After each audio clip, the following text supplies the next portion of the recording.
Well, hello everybody. Hope y'all having a good weekend. This is your old pal Henry here from Mid-Century Model Works. Today we are going to be doing a shop card shout out from the one and only Paul over at Left Coast Models. Go check him out. He's got some really awesome stuff on there. Throwback Thursdays. All kinds of other stuff. You ought to go check him out. Really cool builds and lots of help and tutorials there. Really awesome guy. I really enjoy watching his channel, and I thank you for the kind words on the back of your card here, Mr. Paul. So with that, I say thank you. Really, go check him out. Awesome channel. Now, little update on things that have been happening.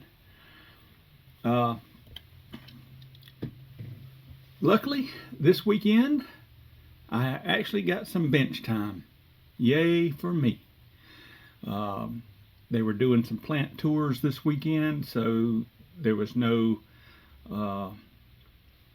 work this weekend, so I caught a little break there. But Friday they told us to enjoy it because we're going to be wide open till the end of the year. And I'm like, oh, great. But anyway, I digress. I did get a little bench time in on the USAC build, which I'm not going to show that today. But I am going to show Project Ruby, the Street Machine Group build hosted by Jason over at Blue Ox Model Shop. So without further ado, let's get everything turned around and I'll show you where I'm at.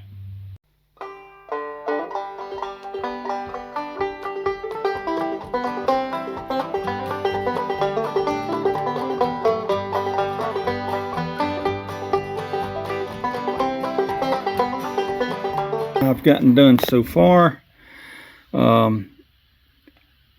As y'all know, I have finished up the interior.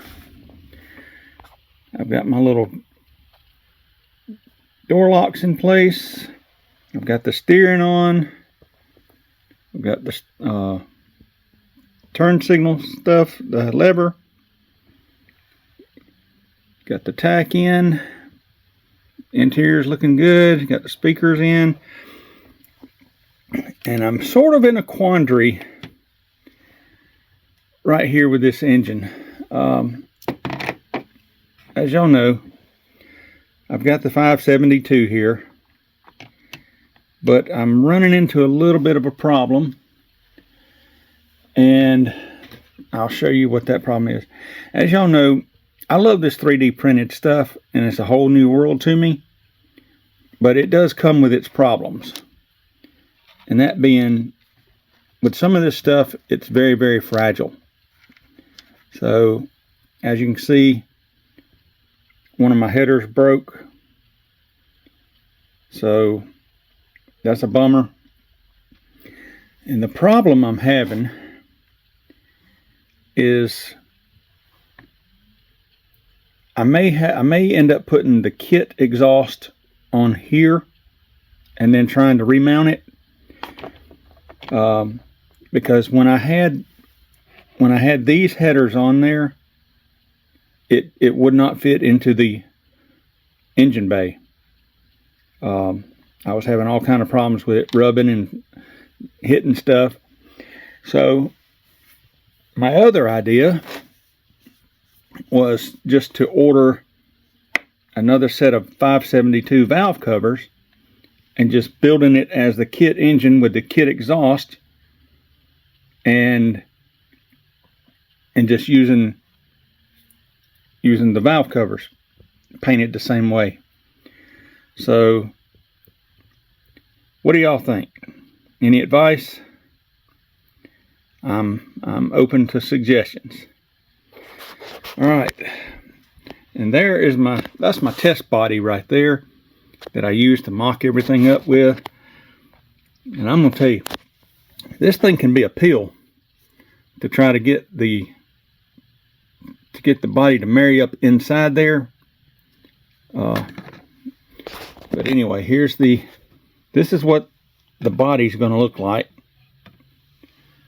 That's Project Ruby right there. Now, I did the trim work a little bit different. I threw Tamiya masking tape all the way around it, and I just cut out the trim work, and then I sprayed the trim work. I basically did a 360 opposite direction. You know how most people, they'll just put the bare metal foil over and then cut it out. Well, I did the opposite. I laid my tape down and then cut out the trim and then sprayed the trim itself. Now I am going to have to go in here and do a slight touch up, because after I sprayed the gold, I did add the clear coat just on the trim only. But even then, I still had a little bit of problem. Let's see if I can focus on this. Hang on, let me move this. You can see right there, it rubbed, just a little bit of it rubbed off. So I'm going to go in and just tape that and just lightly hit that. But there is no clear coat on the body yet. I've still got to put I left a slight indentation right there where the nameplate goes, because I'm going to put a photo etch piece right there, and that way I'll know exactly where to line it up. I did shave the door handles off, because again, I'm going to replace that with photo etch. And same goes for the little emblem right there. Let's see. Yeah, it did rub through, but I'm not worried about it because, like I said, photo etch is going to go right there. So, well, folks, that is where I'm at right now. There is absolutely no clear coat on the body yet. It's all been hand buffed, and now the little nooks and crannies right here. Let's see. Like the little nooks and crannies right here, I had to use a Q-tip on the hard stick, like you see at the doctor's office, like this right here. I put my compound on there and just kept working my way into there, because I've got the Dremel buffing tool that Fred Henry recommends. And folks, this works great on your flat surfaces, but stay away from your raised edges and anywhere you might burn through. You don't want to be on these edges right here. You don't want to be right, wherever there's a sharp corner, stay away from that. No, no, no, no, no. Okay. So, and the stuff that I use is right here. Oh, there's the buffer. And the stuff I use is Meguiar's. It's the mirror glaze. I use the Ultra Pro Speed Compound. And I also use this right here. It's usually you'll have to ask for this, because it's not exactly on the shelf. They usually keep it in the back, and there's a good reason. I don't want to tell you how much this stuff is, but I almost had a heart attack. So yeah, it's a little pricey, but it does a really good job. But now, say if you're cutting down on, if you're going to use this little tool right here, and you're trying to get rid of orange peel, then I would start out with this. If you've already got a pretty slick paint job, then I would go with this right here. So, and then after a couple of coats of this, I'll switch over and use the finishing polish.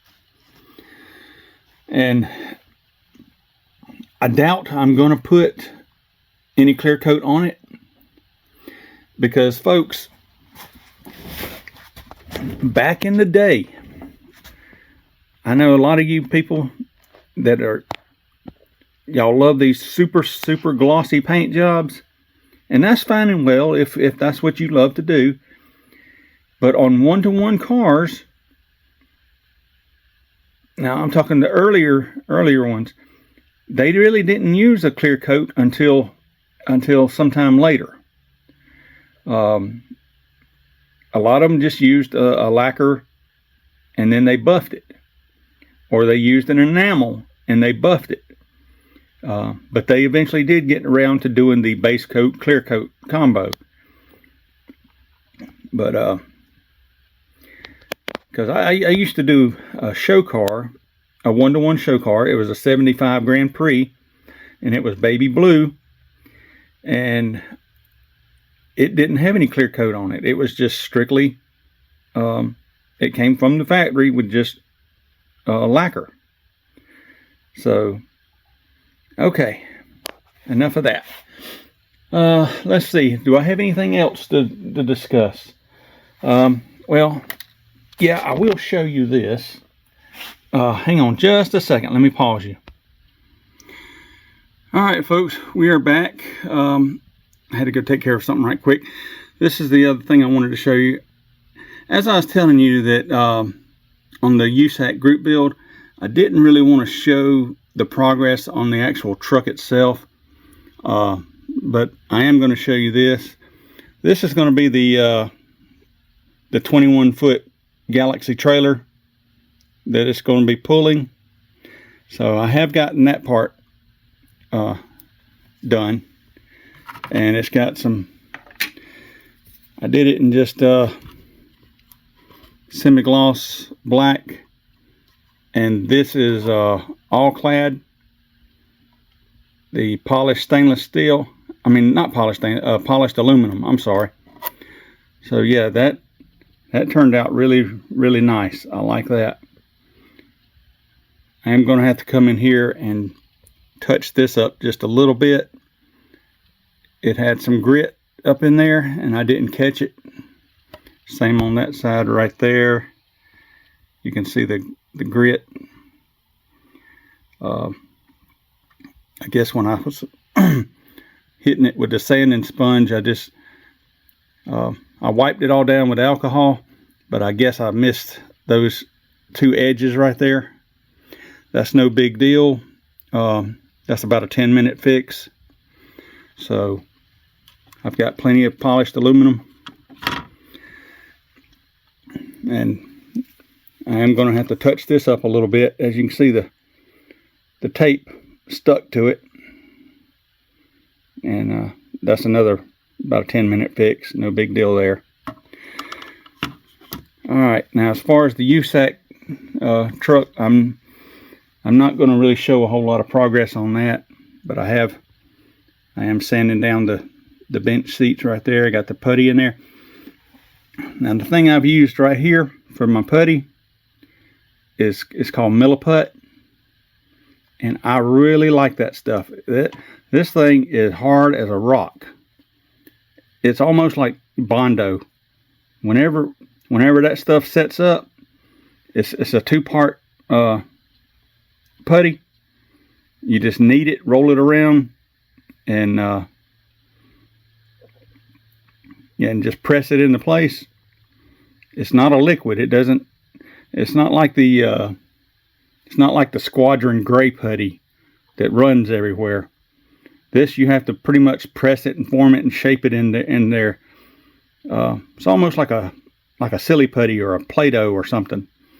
But I'm going to tell you, when it does set up, it's hard as a rock. So I really like that. Alright folks, stay tuned, because my next video coming up in another day or two. It's going to be on the USAC group build progress.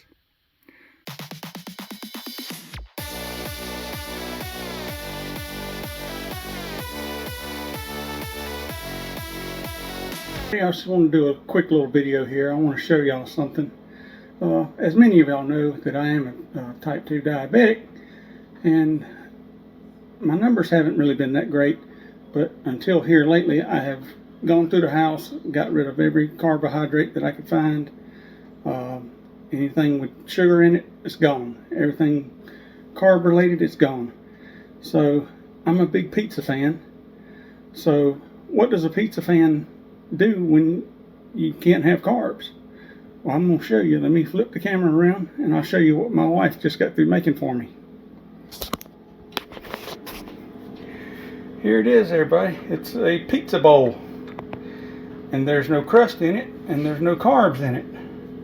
So what she does, she takes all the ingredients, the hamburger, the marinara sauce, and like ham, all the cheese, mix it all up and bake it, and bake it at 350 degrees.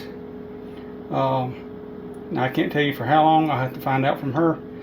But anyway, for all you type 2 diabetics who are trying to eat right but still want something delicious, this is your answer right here. It tastes just as good as a regular pizza, but it's in a bowl. Alright, y'all take care, be excellent, and act like somebody.